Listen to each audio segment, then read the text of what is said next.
Seorang perempuan yang berprofesi sebagai guru PNS asal Kabupaten Biren Provinsi Aceh ditangkap karena menipu sejumlah tenaga honorer di Kabupaten Bener Meriah.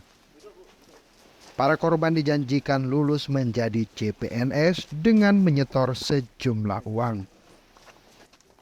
Tersangka berinisial N, 46 tahun, merupakan warga salah satu desa di Kecamatan Pedada, Kabupaten Biren. Diduga sejauh ini ada 16 orang yang telah menjadi korban dengan iming-iming dapat meloloskan mereka menjadi CPNS melalui jalur khusus.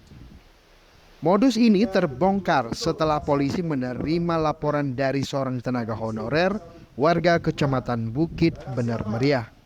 Hasil penyelidikan, dalam menjalankan aksinya, pelaku melibatkan tersangka lain, seorang pria berinisial I yang kini masih dalam pencarian. Pelaku meminta korban membayar 40 hingga 60 juta rupiah per orang sebagai salah satu syarat menjadi CPNS.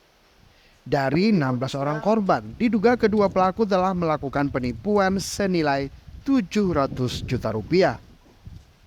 Kapolres Bener Meriah AKBP Nanang Indra Bakti mengatakan tersangka N ditangkap di lokasi persembunyiannya di Labuan Haji, Aceh Selatan.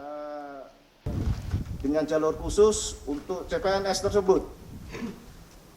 Diinfokan kamu sudah masuk, kamu akan ditempatkan menjadi atau diangkat menjadi pegawai negeri. Dia menjanjikan dengan tasiran 60, boleh dicicil 2 kali dengan menyetorkan sekitar 40 dulu. Setelah ada SK-nya keluar baru 20 mungkin akan ditransfer kembali. Caranya melalui transfer, melalui Bank Aceh dan tunai.